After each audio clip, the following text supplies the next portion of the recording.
programang magpapakita ng di nakikita. Ang nakatago ay ilalabas niya. Programang maraming ilalantad na mga sorpresa. At ngayon, narito na po sila, ang mga kwento niyang ating mapapakinggan. Si Mr. Yes Yes Yo, Attorney Ferdy Topacio.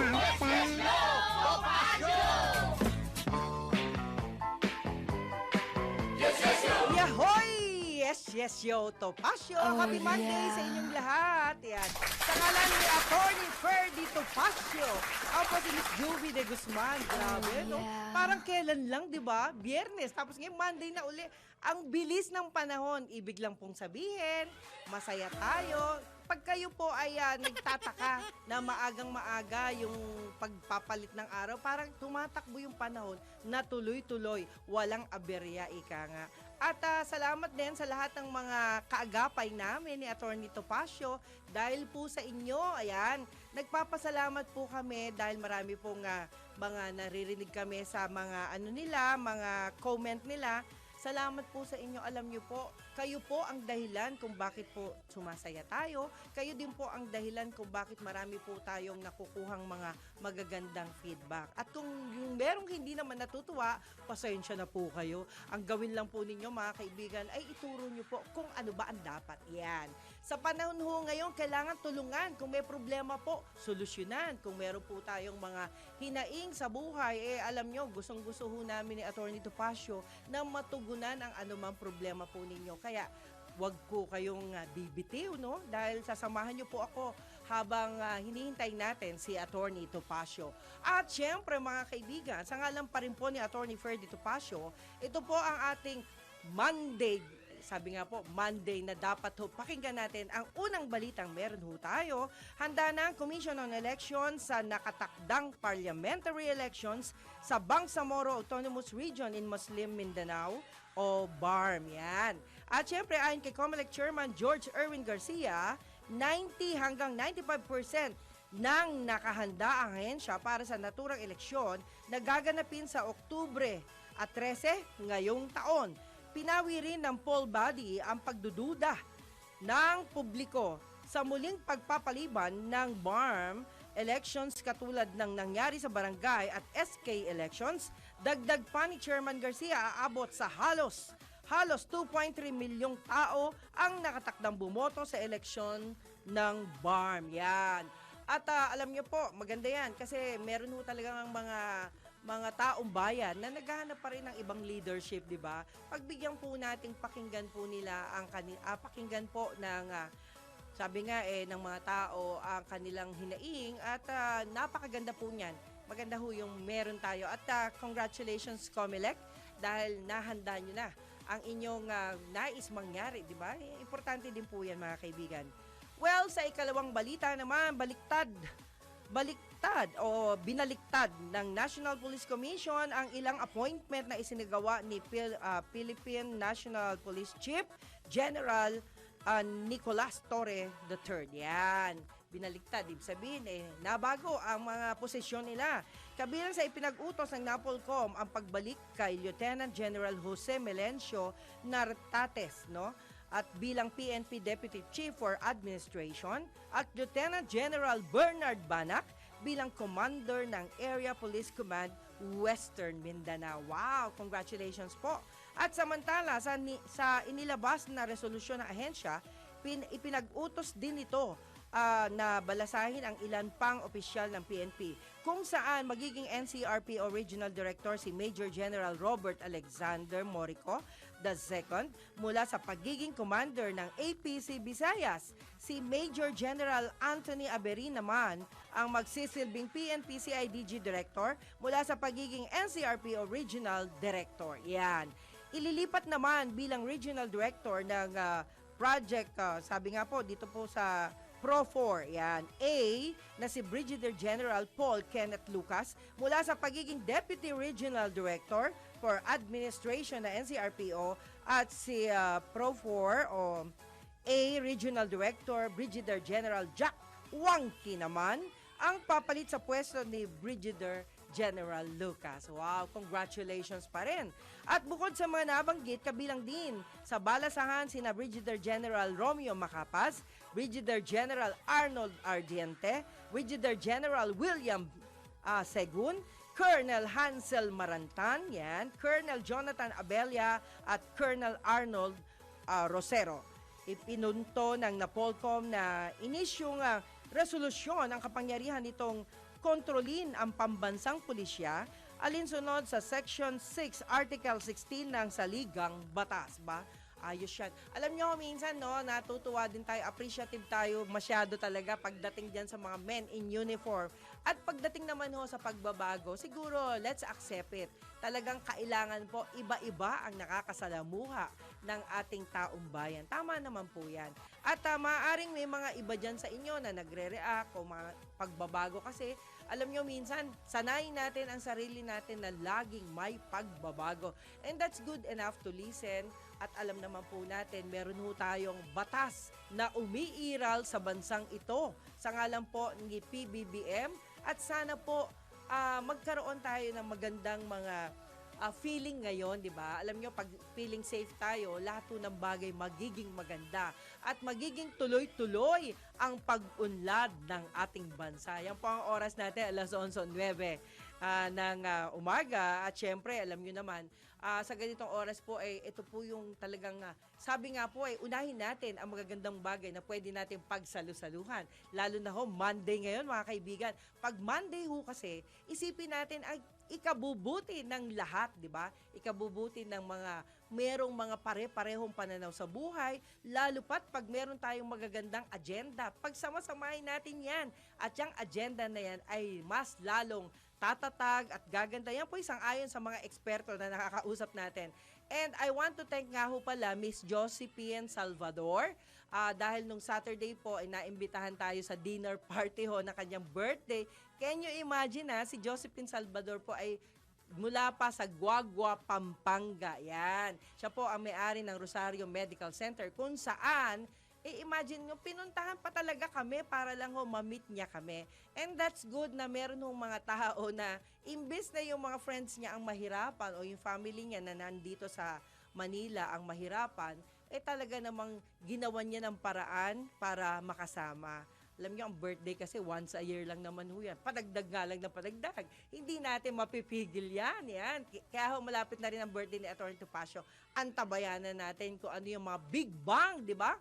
Marami ho kasing magagandang bagay ang nangyayari sa bawat tao habang tayo po ay nagdadagdag ng edad, meron hong pagbabago sa buhay natin. Yan. Habang nadadagdagan ng edad natin, nagkakaroon tayo ng magagandang pananaw sa buhay. At yung mga pananaw sa buhay natin yan ay maaaring sabihin na natin, yung iba dyan ay malungkot, magiging masaya yan, di ba? Ang mga masasaya naman, lalo pang sasaya, ay wag natin palungkotin, di ba? Marami ho tayong mga government official ngayon ang nag-iisip-isip, ano kaya yung mga changes ng kanilang pagbabago. Yan po ay dapat ho nating tandaan yan, yung mga changes, ano po ba yung makakatulong, di ba? Kasi hindi po pwedeng hindi po pwedeng isa lang nag-iisip. Sabi nga ho ng ilang mga eksperto dyan, 2 heads is better than 1. Yan. Lagi tayong mag-iisip ng ganun. At pag nakakakita tayo ng magagandang pagbabago, medyo na-alarma lang po ako sa A1. Alam nyo pa yung AI yan. Artificial Intelligence. Minsan natatawag kong AI, no? A1. Anyway, yan hong Artificial Intelligence, medyo mahirap po yan.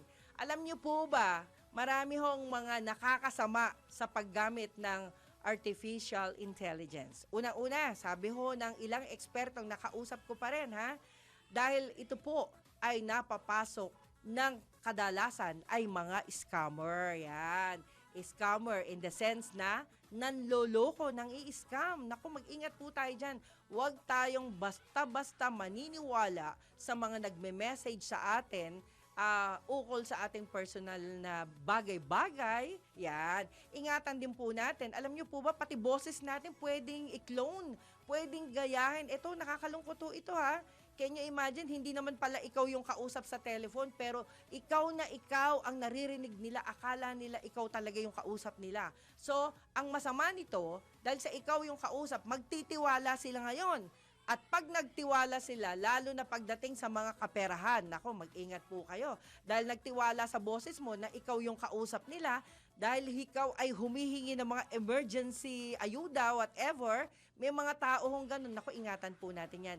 Hindi po yan totoo. Ang isang tao po kapag humihingi ng tulong, dapat po personal na lang. Kasi marami ho talagang lumalabas ngayon.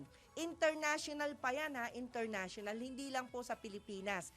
At of course, marami hong bagay na dapat nating ingatan. Huwag ho tayong magtiwala. Imagine niyo kahit yung bangko naluloko, di ho ba? Mga original pa yan, mga mas alam nila kung paano i-detect yung mga manluloko, yung mga nanggagaya ng pirma, yung mga nagpipretend na siya si ganito. Marami hong ganyan, kaya po Monday ho ngayon, kaya umpisahan ho natin ng tamang gawain, tamang bagay-bagay. At tumutok tayo, dito lang po sa DWIC, syempre ho, nandito ho ang katotohanan, nandito po ang tamang balita. Kaya tutukan po natin to para sa patunay na lahat po ng nakakarating dito ay bine-verify muna bago ilabas sa ere. Yan, tandaan po natin yan.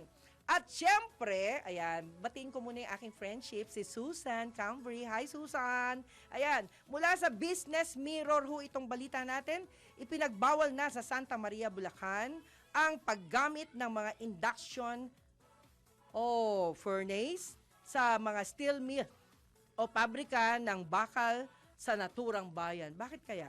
Ito'y matapos lagdaan ni Mayor Bartolome Ramos ang implementing rules and regulation ng ordinansang nag-uutos sa total ban ng induction furnace. Hindi ko alam yung furnace eh. Ano ba yan? Ayan. Anyway, nakapaloob sa IRR na kailangang i-decommission ng mga pabrika ng bakal ang kanilang mga induction furnace sa loob ng 6 na buwan mula nang mailathala ang naturang IRR at mga kaparusahan sa paglabag nito ay ang pagbawi sa business permit ng mga kumpanyang masasangkot dito.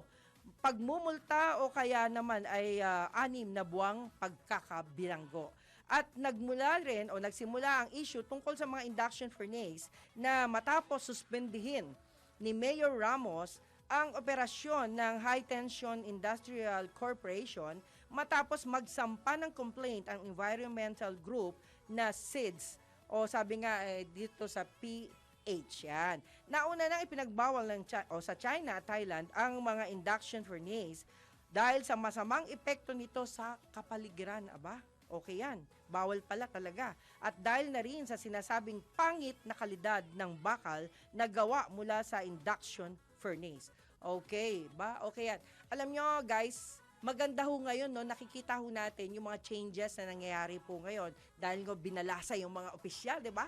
Binalasa ng mga pwesto nila at ngayon tila nagkakaroon po ng mabibilis na aksyon ang ating mga leader ng bansa, syempre. At importante po yan, napakinggan ho natin sila. Hindi po tayo na lang ang banat ng banat. Alam nyo, minsan may mga balita na sabi nga po ng iba dyan, pakinggan ho natin. Yan. Ganyan ho talaga. But then, sa ngalan pa rin ng lahat ng mga tao na naghahangad na maging bahagi ng gobyernong ito'y pagpapalang maituturing kasi lahat po ng mga kababayan natin, lahat po ng mga gustong mag-lead ng bansa ay otomatikong karapatan po ninyo yan. Yan. Sabi nga po, alam mo naman, sa Panginoon po kasi, kapag kayo po ay naghangad na ikabubuti ng inyong kapwa, much better po kesa po karsiraan ng kapwa ang ating pong gagawin. Lagi po nating tatandaan tayo naman po kailangan lagi tayong nakadikit sa mahal na dakilang lumikha. Importante po yan. Wag po tayong makakalimot, wag po puro pera, wag po puro trabaho. Lagi po natin tatandaan ang dakilang lumikha po na magbibigay sa atin ng iba yung inspirasyon, di ba? Siya po ang gawin nating inspirasyon. Sa kanya po tayo magsumbong. Huwag po sa kani-kaninong tao dahil baka po magkamali tayo, di ba? Meron hong mga ganon. Kaya sa Panginoon lang ho tayo magtiwala at lahat ho ng pagsusumbong natin ay napaka-importante po niyan. Ayan. At syempre, ayan, medyo meron tayong okay, baka pwede nating pakiusapan ang ating CA. Yan. Ito'y emergency lang. Baka pwedeng pakitawagan po si Calando Marquez yan bilang bahagi ng ating programa ngayon dahil alam nyo naman ho, pagdating sa transport sector, marami ho tayong nais makuha, no? Sabi ni Calando, baka pwede siyang isama natin ngayon. Ayan, please lang. Ayan, yung production natin, please. Lalo na ang CA, pakitawagan na lang po si Calando Marquez. Okay. At syempre, wow, ito ha. Okay, sa ibang banda naman, no, dahil ngayon po, napakabilis ang panahon. Ngayon po, anong petsa na, di ba? Napakabilis po ng pagtakbo. At matatapos na naman tong August na to, di ba? Dahil ngayon po ay 18 na, tama ba ako? 18 ng, Ayan, tama. 18 ho ng Agosto ngayon at napakabilis na. Matapos na naman, di ba? At pag dumating na ang bare months, alam nyo naman kapag nasa bare months na tayo, eto na ang problema natin. Maghanda-handa na tayo para sa pagpapasalamat. Yan. Alam nyo pag ganyang bare months, hindi lang po laging ang iniisip natin tayo ang binibigyan. Ang isipin po natin ay magkaroon tayo ng pagkakataon na makapagpasalamat sa mga taong naging bahagi ng ating buhay. Yan. Hindi lang po ng mga kaibigan, ng pamilya natin at sino man na nakakalam. Yan po isang ngalan ni Atty. Topacio ha.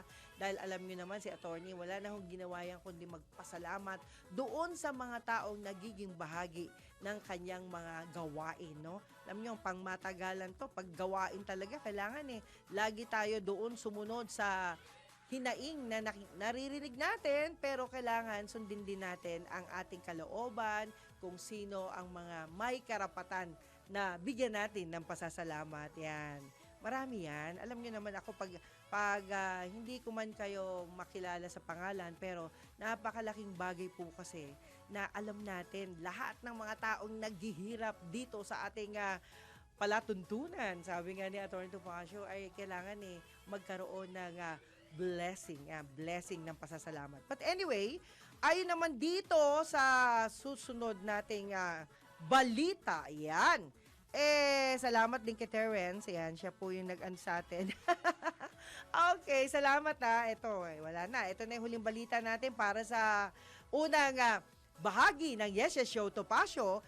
Iniimbestigan na ng Department of Trade and Industry ang burger blowout promo ng isang fast food chain na sinasabing tila AI-generated lang ang pangalan ng mga nanalo. Ito na sinasabi ko sa inyo. Ito, delikado talaga pag AI, no? Talagang marami tayong mapepeke, marami tayong maloloko, di ba? Sana wag naman po tayong gumamit ng mga ganyan kung ito po ay makasasama. Okay lang po kung makakabuti, pero I don't know kung ito po'y inaalaw. Okay? Kabilang sa mga question ng mga pangalan sa Bonita, Gulgausi. Ayan. Okay? Albert Goldner at Norbert Spanel-Slil. Spanners Still. Yan. Sa payag ng DTI, nakikipag-ugnay na sila sa fast food chain kaugnay sa kontrobersyal na promo. Habang iniintay ang resulta ng investigasyon, ipinatigil muna ang mga susunod pang raffle promotions ng fast food chain. Siniguro rin ng ahensya sa publiko na sisiguruhin sa mga customer na ang mga promotional activities ay patas at transparent. Okay, yan po. Yan po ang ilan sa mga natin. Andyan na ba si Calando Marquez? Magandang umaga po, Calando Marquez, ang presidente ng LTOP. Ay, good morning, Ma'am Joby. Ayan. At good morning sa yung milyon-milyon na nakikinig at nanonood sa yung programa. Calando, ay tayo po'y meron na lang munang 2 minuto para meron tayong break kasi. So, gusto lang kitang marinig. Kamusta ka naman? Ano na nangyayari ngayon sa iyong mundo? Okay naman, Ma'am Joby. At medyo nakaginawa na tayo doon sa ating nagkaroon ng konting problema sa heart failure natin. Pero okay naman na. Nakarecover na tayo sa awa ng Panginoon. Opo. Ayan, Calando. Gusto lang sana natin, Ma'am Joby, batiin ang ating pinaka-workaholic na sekretary ng DOTR ng kanyang birthday ngayon, karawan niya ngayon. Ni Secretary Vince Tison. Hi! Happy birthday! Wow! Happy blowout! Dapat may happy blowout yan. Ang daya mo, Calando. Sige po, magbigay kayo ng introduction muna at bago tayo magbe-break. At unang-una sa lahat, dahil kami talagang gusto natin na may meeting tayo ngayon kay Chairman Guadis mamaya after lunch, may hearing tungkol dun sa aming hinihirit na nung panaprubahan niya na ito, kaya lang pinahold yung 1 peso na dagdag pamasahe. Kaya mamayang alauna ay meron kaming hearing. Kaya sige, ano ka muna, Ma'am Joby. Yung marami tayong pag-uusapan dahil yung problema natin ng traffic na napakabigat ay hindi Aray ko. nare-resolba, at saka yung pinakamalaking problema na daig pa ito yung deregulation law na ang pyesa sa lahat ito, hindi lang sa amin sa public transport. Yung mga pyesa na binibili natin, tumataas na sumasabay yan sa mga fuel pero hindi yan nagbababa kahit kailan. Sana ho pagtrabaho naman ang ating DTI. Ayun. Oo. Sige, Kalando, pag-usapan natin mamaya, ihanda mo yan. Ihanda mo ang iyong mga panawagan. Yan. At Opo, syempre, opo, alam nyo mga kaibigan, okay, Kalando, mamaya po, tatawagan uli kayo ng ating mga magagandang nasa communication, no? Salamat po. Okay, at mga kaibigan, no, tayo naman po ay nagpapasalamat muli sa lahat ng mga nagbe-birthday, 'di ba? Pag nagbe-birthday kayo, dapat be thankful kayo unang-una sa Panginoon, 'yan. Pangalawa, doon sa mga taong katabi ninyo, kayakap ninyo, kausap ninyo, kaibigan, kasamahan, 'di ba? Yung mga ganon. Dapat lagi ho tayong may ganong pananaw sa buhay. At kalimutan na natin ang mga bad vibes, 'di ba? Meron nung mga nakaraan na pangit, medyo bitawan na natin 'yan kasi alam niyo naman kapag binitawan natin ang mga bad vibes na 'yan, magkakaroon tayo ng kaakit-akit na mga magagandang bahagi sa buhay natin. Yan po'y totoo dahil minsan na natin ginawa ang mga ganyang bagay pero talagang thankful tayo dahil dumadami ang ating mga kaibigan. Pero alam nyo, hindi lahat ng kaibigan, okay, kaya piliin pa rin po natin. Ayan, hindi naman nawawala talaga. Tao lang din tayo, mga kaibigan. At yung mga tao nga po ngayon, sabi nga po na mga eksperto pa rin. Alam nyo, yung mga kaibigan kong mga naglitawan kasi sa birthday Kaya birthday ni Josie Salvador, naglitawan yung mga dati kong kasamahan, dati kong kaibigan. Aba, nakita ko sila.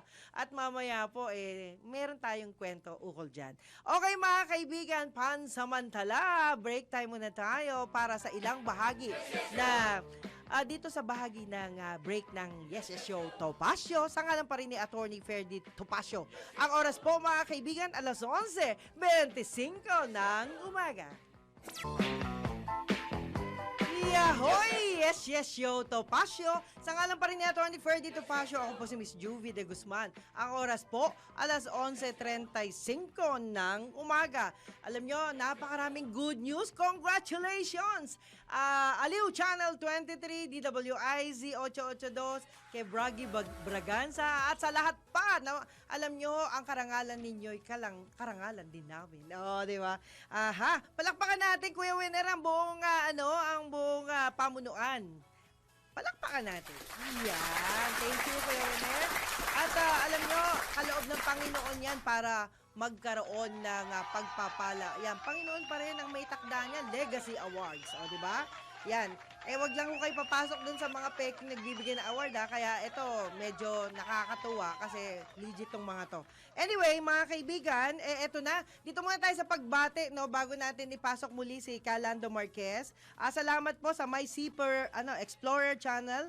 Salamat po, inaabangan ko ang Yes Yes Show. Salamat po, Gerald Calzado, mabuhay po kayo. Kaano-ano mo si Lito Calzado. Yan ang manager ko nung araw.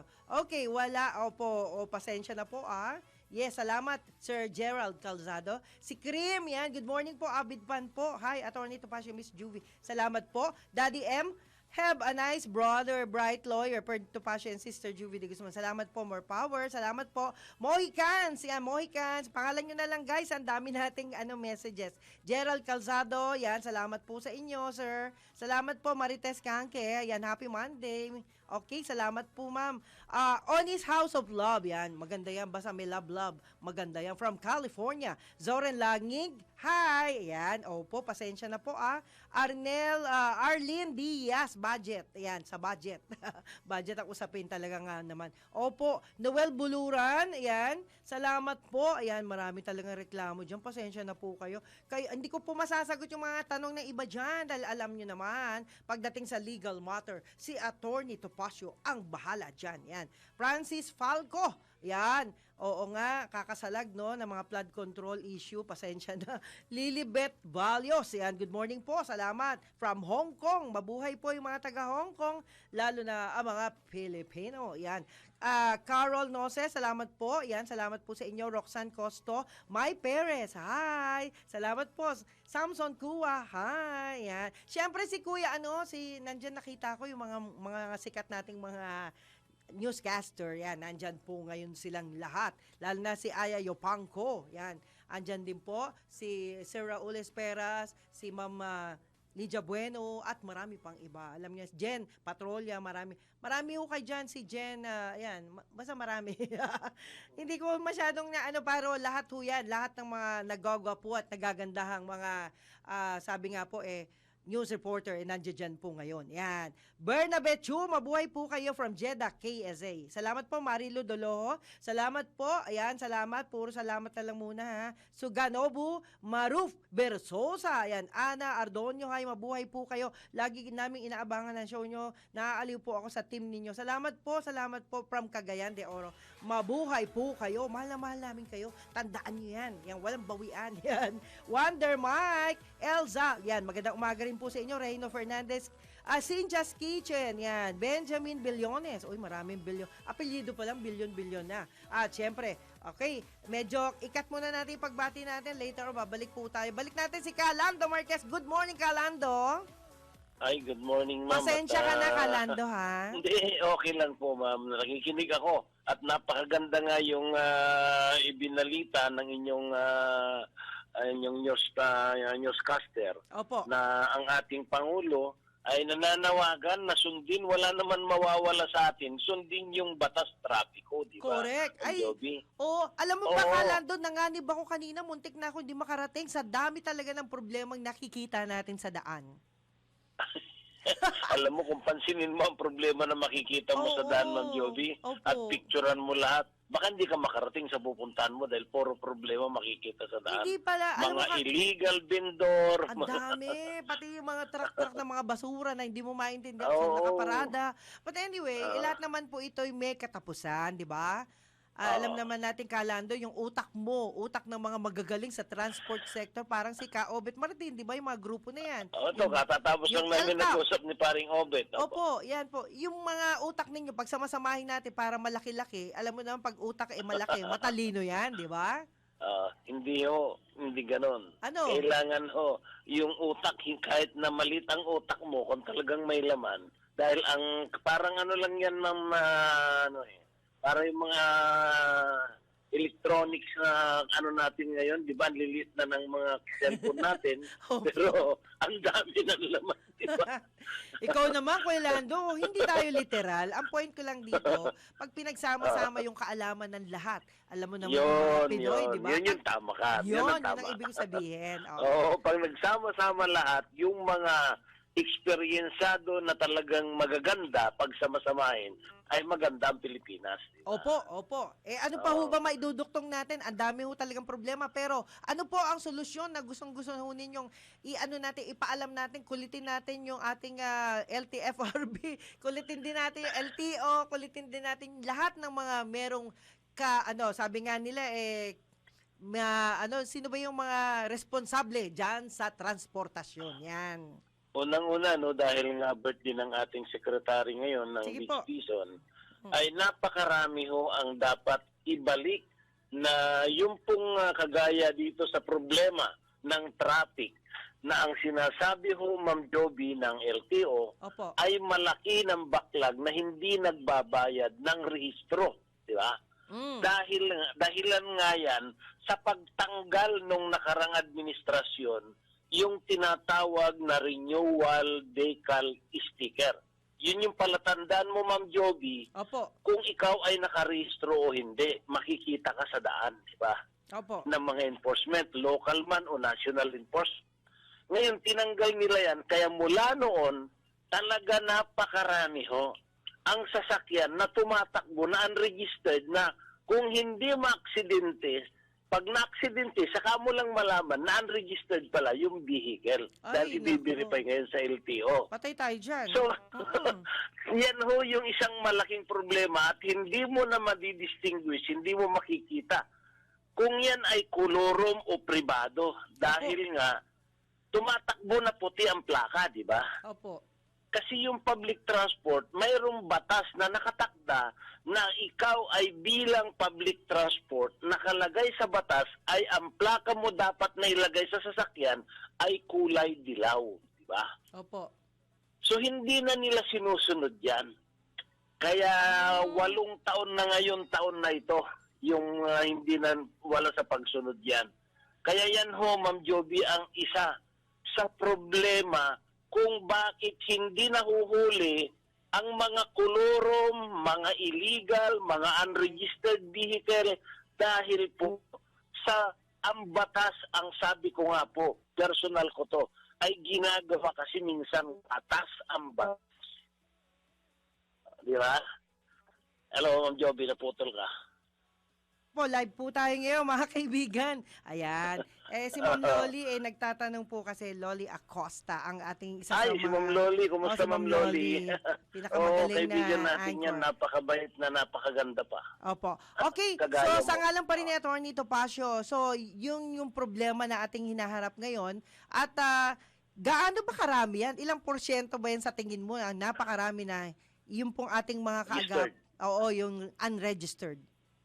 Ang sabi ho ng LTO, kahit may interview po ang ating napakasipag, napakabait na ating Assistant Secretary, ay almost 40 to 45% of the total vehicle sa Pilipinas ay Opo. hindi nagbabayad ng rehistro. Oh. Kaya yan ho, Ma'am Joby, ay tayo ay nagpapanukala lang naman dahil tanggalin mo lang yung 20% ay maluwag ang kalsada, di ba? Opo. Opo. Eh di Tama lalo po pa yun. kaya kung tanggalin mo yung 30%, 40% na hindi nagre-rehistro, di ba? Pinagtatawanan ang mga taong nagre-rehistro na nagbabayad ng legal. Itong mga illegal, ang tawag ko dyan, illegal dahil hindi nagbabayad ng rehistro, di ba? Wala pang bayad. Pinagtatawanan tayo ng mga nagbabayad. Ayun. Malungkot ba yun? Oo. Malungkot ba na pagtawanan tayo? Pero Kalando ibig sabihin yan, ikaw ay para sa sa gobyernong ito, makatulong man lang. Kasi ikaw yung nag-open Opo. up para doon sa magandang balita. Okay, Kalando, hold on muna tayo dahil isang break muna tayo sa ngalan po ng Yes Show, Topacio. Ayan. Opo. Okay, pansamantala mga kaibigan, hold muna natin si Kalando at ang oras po sa ngalan ni Atty. Ferdy Topacio, alas 11:45 ng umaga. Yahoy! Yes, yo, Topacio. Sa ngalan pa rin ni Atty. Ferdy Topacio, ako po si Miss Juvie de Guzman. Ang oras po, alas 11:48 ng umaga. At syempre, inform lang po natin ang publiko. Live po tayo ngayon. Yan. Bagamat wala po ang ating kaagapay, si Atty. Topacio, alam niyo naman ho, meron din ho siyang ibang mga priority ngayon, pero siya po ay nandiyan lang po kaagap. Kasama pa rin po natin whatever, kung sa vlog siya napanood o ano man ho yung mga online, ano man ho yan, kanya pa rin ho yan. Kaya huwag kayong mag-alala. Ganun ho, sabayang broadcast ho tayo. Sa ngalan pa rin ni Atty. Topacio, yan. FYI lang po kay Ma'am Loli Acosta, yan. Sabi nga ho niya ano nangyari? Ayan, Ma'am Loli, don't worry. Ayan, yung usapan natin, baka bukas po, matuloy po yan, na kayo po ay merong mga ilang mga ibibigay na update doon sa sa ngalan ng mga mga humingi rin ng tulong para kay Atty. Topacio. Ayan. Ganun no talaga. Okay, at syempre, ayan, nawala yung ating messages, pero pasensya na ho dahil hindi na-cut off po yung messages dito sa ating tinitingnan. But anyway, balik natin si Kalando Marquez. Yan, alam nyo, ay napakabuti hong tao ito. Kahit nagkasakit na to, grabe talaga. Kalando, yan, magandang umaga po muli sa inyo. Ayan. Ay, magandang umaga ulit, Ma'am Joby, at magandang umaga ulit sa iyong mga milyon-milyon nanonood at nakikinig sa iyong programa. Opo, alam mo Kalando, matagal na rin tayong nagkasama sa mga press conference, alam mo naman. Pero Kalando, hindi ka bumibitiw kahit na sumisikip yung dibdib mo. Grabe ka na. Grabe ka na kasi naranasan ko yung tinakbo ka sa ospital. Ay kuya, wag naman ganyan, di ba?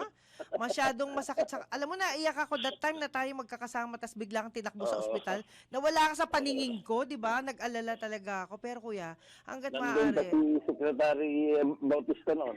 Opo, pero sana po, bagamat magkaroon, marami kayong mga mga gustong hinaing ng mga tao sa inyo, ay sana wag tayong magkaroon ng mas grabeng problema. Matupad sana yung mga hinaing mo, 'di ba? Yung mga hinaing mo Yung na problema natin kasi, Ma'am Joby, ano lang Opo. yun, ay yung napakabigat na problema sa trapiko. Yan ho yung umuubos sa kinikita ng mga tsuper at operator. Opo. Dahil imbis na gumonsumo lang siya ng napakalit lang na krudo dahil malapit lang yung rota. Opo. Actually, nandito na, kaharap ko dito si paring Obet Martin, ng ating napakasipag na Hello, Pangulo Ka, ng Obet. Pasang Mazda. Opo. Ito, nakikinig siya na. Opo. At ngayon, Ma'am Joby, yung traffic, ito yung talagang hirap na hirap kami. Kaya kami nananawagan sa ating Pangulo na sana naman itong spare parts na daig ito yung deregulation law, mabuti pa nga yung mga fuel nagbababa.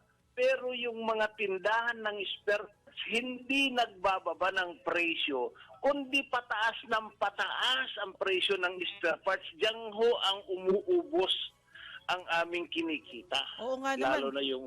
Oo. Nangyari din sa akin yan kasi bigla bumigay yung battery ko tapos yung pala problema na pala yon. Oo. Napakamahal. Kaya itong problema namin, Ma'am Joby, Opo. pinaparating natin sa kinaukulan, lalong-lalo na sa ating birthday celebrant ngayon, na birthday ng ating secretary, ay hindi sana namin maano yung mga problema dahil napakasipag, napakabait ang ating Secretary Vince Dizon na birthday celebrant ngayon. Kaya lang wala naman kaming pupuntahan, kundi Opo. idaing sa kanya ang aming mga problema. At saka hindi lang yan, Dahil- Kalando. Gusto kong makiusap kay Secretary Vince Dizon na marami na hong problema noon pa. Sana halukayin niya yon from start to finish. Kasi kung ang uunahin niya yung huli lang na dumating ngayon, mahihilo talaga siya, di ba? Oo. At saka yung sinabi ko kanina, Ma'am Joby, na itong unregistered vehicle, ang sabi ni Asik Bigor Mendoza, na yung 40 to 45% of the total vehicle, lalo na yung mga luma, Opo. ay bumibiyahe na hindi nakarehistro dahil nga po wala nang ini-issue na tandaan kung sila ay rehistrado o hindi. Okay. Yung sticker sa windshield. Okay. Kaya yan ho yung pakiusap namin kay Secretary Vince Dizon na isinulat na namin kami nila paring Obet dahil kami nagbabayad tayo ng legal na nagbabayad. Pinagtatawanan tayo nitong mga hindi naman rehistrado na nagpapasikip sa kalsada. Okay, Diba? Kalando. Maraming salamat po sa ilang bahagi na Maraming inyong salamat ng Joby at tinukoy. wala Maraming salamat. Magandang umaga po. Okay, mabuhay po kayo, Kalando Marquez. Alam niyo ho, yung Thank you very yung much. ating kapatid na si Kalando, talagang masidhi yung kanyang pagnanasa na makatulong. Sana ho lahat makita po ng ating mga LGUs ang problemang ganito po para po nababawas-bawasan yung problema. Kasi ho, nangyayari po, naiipon ho yung problema at nawalang katugunan. Dapat po magkaroon ho tayo ng katugunan sa bawat problemang dumarating po sa ating ahensya. Yan lang po pakausap natin. Okay, pansamantala, gusto lang po natin batiin din si Regino Fernandez, Cincha's Kitchen. Yan, Regino Fernandez, okay? Yan. Marami pa ho tayong hindi nababasa. Ako, paumanhin po, no? Bala no si attorney bukas. Anyway, Eduardo Garcia, magandang araw, attorney Ferdy, Miss Juvie. Salamat po sa mabuting pagkakataon. Ayan, salamat po sa Barangay 179, Caloocan City North. Ay, mabuhay kayo dyan. Lahat ng barangay captain, ako, ipakita ninyo yung mga galing ninyo, mga kapatid. Ito na ho yung pagkakataon na malaman naman. Bumati ho kayo rito sa ating programa sa Yes Show to Pasyo para mabating natin lahat ng mga barangay sa dito sa ating lungsod na pwede ho nating batiin, lalo na kung kayo po ay merong ginawang tama. Yan, pagmalaki natin yan. Okay, pansamantala, dito naman tayo sa balita mula ho sa Filipino Mirror. Bumaba ang presyo ng bigas at baboy sa unang bahagi ng buwan ng Agosto. At ayon sa datos ng Philippine Statistics Authority, bumaba po sa 47.15 pesos kada kilo ng presyo ng bigas nitong Agosto kumpara sa 48.20 pesos kada kilo noong Hulyo. At naitala naman ang average retail price ng 333.74 pesos sa kada kilo ng karne, ng baboy at syempre sa unang bahagi ng Agosto, mas mababa ito sa average retail price nitong 338 pesos kada kilo noong unang bahagi at ng Hulyo ngayong taon. Yan, matutuwa yan si Jun Samson dahil alam nyo naman si Kajun Samson, lagi yan naghahanap ng balita at syempre, pag medyo bumaba ang presyo, masarap-sarap ang pagkain. Di ba? Iyan. At syempre, samantala, pinarerepaso na ng COMELEC ang Omnibus Election Code na noong 1985 pa binalangkas ayon kay COMELEC Chairman George Erwin Garcia dahil sa modernong panahon, napakahirap ng magpatupad ng batas. Anya, marami nang nagbago, ngunit lumang batas pa rin ang umiiral. Binigyang diin din ni Chairman Garcia na hindi dapat pag-amyenda ang gawin kundi revision kung saan kabilang sa mga dapat baguhin ang proseso ng candidacy, pagpaparehistro, paghahain ng certificate, disqualification at pagkansela sa kandidatura.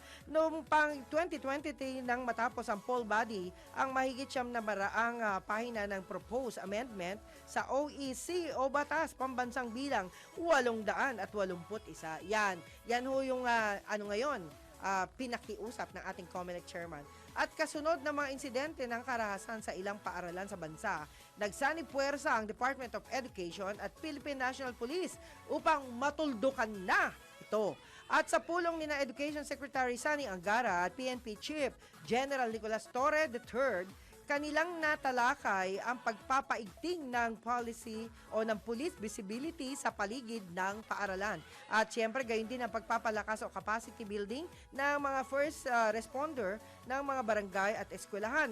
Natalakay din ni na Sex Angara at General Torre ang isyong kaugnay sa recruitment at New People's Army sa mga educational institution. At nung una ay pinag-utos din ni Pangulong Ferdinand Marcos Jr. sa mga ahensya ng pamahalaan na bantayan ang sunod-sunod na insidente ng karahasan na kinabibilangan ng mga estudyante at tiyaking na ipatutupad ang child protection policy sa mga paaralan. At sana po maidagdag ho natin, turuan po natin ang mga anak natin, lalo na yung mga maliliit pa hanggang sa high school, no? Importante ho, alam nila yung mga sign language ng emergency. At meron po tayong gawin, mga magulang, kayo po ay maging masidhirin yung pagnanasa ninyo. Turuan ang inyong mga anak kasi alam nyo naman ho ngayon, marami hong bad guys, no? Na ayaw matahimik. Gusto nila magulo, ayaw nila ng tahimik na pamumuhay. Marami ho talaga. At yung iba dyan, galing sa ibang bansa. Yung mga hindi ho natin maintindihan, maaaring matagal na ho sila rito, di ba? So, ang atin lang pong pakiusap, turuan po natin ng numero, yung numerong pwedeng tawagan o kaya sign language, no? Yung may pag-ganon-ganon yan di ba? May pag-ganon-ganon. So, itry po natin kasi alam nyo, malaking bagay din po yan na alam po ng bata na yun po ay nanganganib ang kanyang buhay. At alam din ng ibang tao, di ba? Pag nakita natin nagsasign yung adult man o matatanda o mga bata, yan, yung mga ganyan, maganda rin ho na alam po natin na makatulong ho tayo, ha? Tayo ho mismo na walang kinalaman sa kapulisan, pero ho, pwede tayong magsumbong. At alamin po natin, tandaan po natin, ang number na 911, pinakamabilis po yan, base sa aking real talk, no? Sa buhay ko po, 911, ang lang i-dial nyo, napakabilis po niyan umaksyon. Madali hong sumagot at madali rin pong magresponde, no? Yan po yung naranasan natin. At sa Quezon City naman, yung number 122, para doon sa mga pasaway ng mga driver, ng mga sasakyan, na kahit po illegal, ay doon po sila nagpa-park, lalo na sa lugar namin, no? Quezon City. At yung mga malalaking truck na mga kung sino-sinong may-ari niyan, maawa naman po kayo. Kapag alam nyo pong daanan ng mga, daanan ng mga sasakyan din, wag po nating pilitin na tayo po ay sumiksik dyan at wag nating ipagwalang bahala ang trapiko ngayon na problema po nating lahat. At hindi lang po yan si Calando Marquez, ha? Problema rin po ng ating susunod na programang pwede nating bantayan ang Balitang Bayan mula po kay Boss Drew Nasino. Dito lamang po sa DWIZ, syempre. At huwag mo kayo lilipat dyan, mga kaibigan. Ang oras po, ayan, ang oras po sa ngalan ni Atty. Ferdy Topacio, alas 11:59 ng umaga. Yahoy! Bye!